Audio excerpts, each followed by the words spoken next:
नमस्कार साथियों। जैसा कि हमने पिछली 2 कक्षाओं में वर्णमाला में स्वर और व्यंजनों के बारे में अध्ययन किया था और स्वर से संबंधित महत्वपूर्ण भेद के बारे में देखा था और व्यंजन से संबंधित महत्वपूर्ण भेदों को पढ़ा था। आज हम उसी से रिलेटेड कुछ महत्वपूर्ण और तथ्य हैं, उनके बारे में जानेंगे, अध्ययन करेंगे, फिर इस टॉपिक को खत्म करेंगे। तो आइए देखते हैं कुछ और महत्वपूर्ण तथ्यों के बारे में। वहां पर हमने देखा था कि ये जो का वर्ग है, चा वर्ग है, टा वर्ग है और ता पा वर्ग है, ये स्पर्शी व्यंजन है। स्पर्शी व्यंजन है, इसे हम वर्गीय व्यंजन के नाम से जानते हैं। और इनकी संख्या कितनी थी? वहां पे 25 इनकी संख्या थी। और इनके उच्चारण का स्थान कौन कौन से होता है? का वर्ग है तो कंठ से उच्चारित किया जाएगा, चा वर्ग तालु से उच्चारित किया जाएगा, इसी प्रकार मूर्धा, दंत और ओष्ठ से 5 वर्ग उच्चारित किए जाएंगे। अब इसी में कुछ और अपने वर्ण हैं जो आते हैं, जो कंठ से उच्चारित किए जाते हैं, इसी प्रकार दंत, ओष्ठ, मूर्धा से उच्चारित किए जाते हैं। कुछ स्वर हैं, कुछ व्यंजन भी है, तो उनके बारे में ही हम देख लेते हैं। जैसे कंठ से हो गया तो आ हो गया, बड़ा आ, अंग, आहा और हा, ये भी कंठ से ही उच्चारित किए जाते हैं। इसी प्रकार तालु से ई, बड़ी ई और सा, इनका भी उच्चारण तालु से किया जाता है। इसी प्रकार मूर्धा से री और सा, इनका भी उच्चारण का स्थान मूर्धा ही है। दंत से उच्चारित कौन कौन से वर्ण किए जाते हैं? सा हो गया, रा हो गया और ला, ये दंत से उच्चारित किए जाते हैं। और ओष्ठ से उ और बड़ा उ, ये ओष्ठ से उच्चारित किए जाते हैं। तो ये और हो गए जो वर्ण यहाँ से उच्चारित किए जाते हैं, इन स्थान से उच्चारित किए जाते हैं। अब इसके हम कुछ याद करने के तरीके के बारे में देख लेते हैं कि हम कैसे आसानी से इसको समझ पाए, याद कर पाए।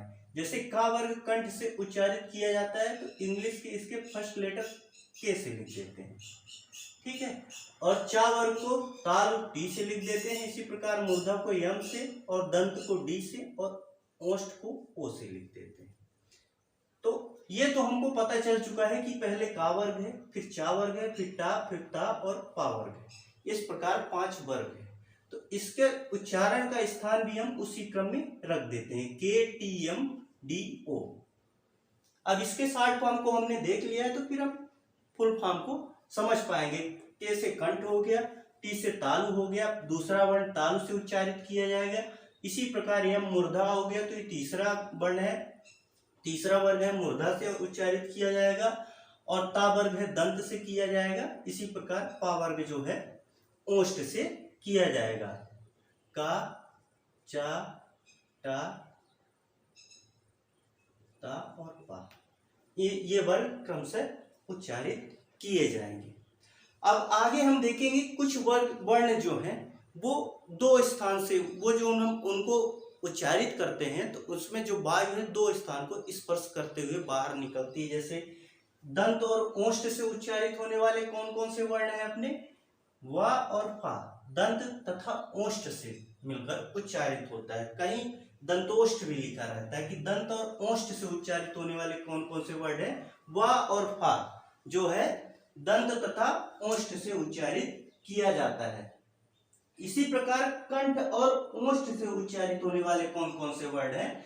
तो कंठ और ओष्ठ से उच्चारित होने वाले अपने वर्ड हैं उ और औ। इनके उच्चारण का स्थान कंठ तथा ओष्ठ है, ये 2 जगह से उच्चारित किए जाते हैं। और कंठ तथा तालु से उच्चारित होने वाले कौन कौन से वर्ण हैं अपने? ए और औ, ए और ए, इनके उच्चारण का स्थान कंठ प्लस तालु है। कंठ और तालु से ये उच्चारित किया जाता है। इसी में हम आगे देखते हैं अर्ध स्वर कौन कौन से होते हैं। तो या और वा जो होते हैं अर्ध स्वर में आते हैं। ये वर्ण जो है तो व्यंजन के, लेकिन अर्ध स्वर में इनको माना जाता है। या और वा को अर्ध स्वर के रूप में माना जाता है। अब इसमें कुछ 2 महत्वपूर्ण तथ्य और हैं, उनके बारे में भी हम जान लेते हैं। आइए, स्वरों को हम दूसरे नाम अच के नाम से जानते हैं। एग्जाम में आया हुआ ये क्वेश्चन है कि अच के नाम से किसे जानते हैं, तो स्वर को हम अच के नाम से जानते हैं। इसी प्रकार व्यंजन को हल के नाम से हम जानते हैं। अब हम इसमें आगे पिछली कक्षाओं में देखे थे अयोग्यवाह ध्वनियां कौन कौन सी होती हैं। तो किशोर लाल वाजपेयी जी के अनुसार हमने देखा था कि अयोग्यवाह दो ध्वनियां हैं, अंग और आहा। अंग और आहा को किशोर लाल वाजपेयी जी द्वारा अयोग्यवाह ध्वनियां बोला गया था। इसको हम एक दूसरे नाम से अलग नाम से इसको क्रमशः हम अनुस्वार और विसर्ग, अनुस्वार और विसर्ग नाम से भी जानते हैं। इन दोनों वर्णों को अनुस्वार क्रमशः अनुस्वार और विसर्ग बोला जाता है। अनुस्वार क्या होता है, अनुस्वार ऊपर लगी रहती बिंदी, इसे हम अनुस्वार कहते हैं। तो इसका प्रयोग हमेशा स्वर के बाद किया जाता है। अनुस्वार का प्रयोग जो है हमेशा स्वर के बाद किया जाता है। तो इसका प्रयोग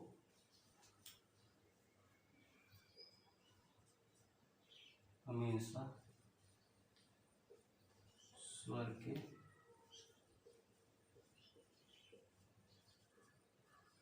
बाद किया जाता है। और इसको उच्चारित करने में हमारी आवाज नाक से भी हम उसको उच्चारित करते हैं। जैसे रंग हो गया, ढंग हो गया, रंग हो गया, ढंग हो गया, सब ये इसके अनुस्वार के एग्जाम्पल है। तो जैसे रंग है तो आप इसमें कंफ्यूज मत होइएगा कि हम व्यंजन में लगाए हैं अनुस्वर और बोल रहे हैं कि स्वर के बाद इसका प्रयोग। तो रा अकेला यहाँ पे नहीं लिखा है, रा के साथ आ भी है, ये ऐसे है। फिर इसके बाद अनुस्वार चिन्ह लगा है, फिर गा और या, ये इसका विस्तारित रूप है।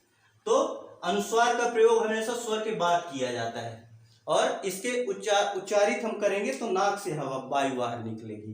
जैसे रंग हो गया, ढंग हो गया, ये हो गए इसके एग्जाम्पल। इसी में हम आगे देखते हैं विसर्ग।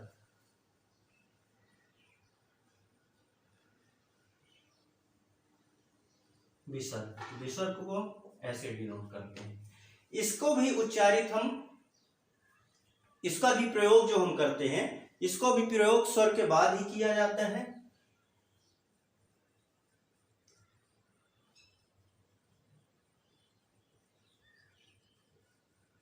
प्रयोग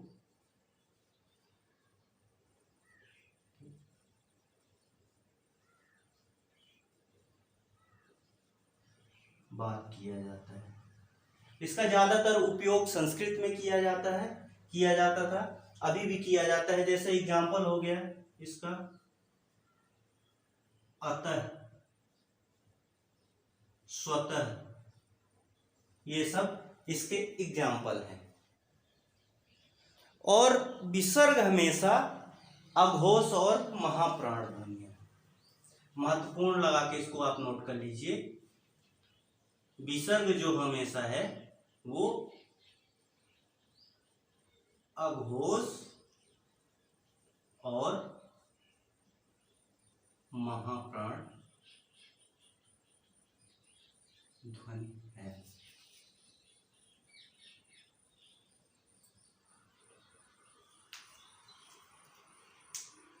ये है वर्णमाला अपनी और वर्णमाला से संबंधित महत्वपूर्ण चीजें। यहाँ पे अपना वर्णमाला का टॉपिक खत्म हो जाता है। अब आप इसकी प्रॉपर नोट्स बनाए होंगे तो एक दो बार अपने से आप रिवाइज करिए, और जो ना समझ में आए तो फिर वीडियो देख के आप देखिए कि हम आपको ज़्यादा से ज़्यादा चीज़ें आसान भाषा में समझाने का प्रयास किया है। यथासंभव हमने प्रयास किया है कि क्लास में आप चीज़ें याद हो जाएं। अब वर्ण, इतने सारे वर्ण लिखे, थोड़ा कन्फ्यूजन होगा, लेकिन आप एक दो बार अपने से पढ़ेंगे, इसके बाद आप ऑब्जेक्टिव अपने सॉल्व करेंगे तो अच्छा लगेगा। आपसे जब चीज़ें कंफर्म होने लगेंगी, बनने लगेंगी चीज़ें कि हाँ मैंने ये पढ़ा है, तो सही रहेगा। तो आप पहले इनको पढ़िए, एक दो बार वीडियो को देखिए अच्छे से, फिर आप 150 ऑब्जेक्टिव सॉल्व करके देखिए, तो चीज़ें आपको फिर क्लियर होने लगेंगी, क्लियर हो जाएंगी। तो यहाँ पे अपना ये वर्णमाला समाप्त होता है। अब अगली क्लास में हम शब्द निर्माण में संधि समास के बारे में देखेंगे, उपसर्ग प्रत्यय इन सब चीज़ों का अध्ययन करेंगे।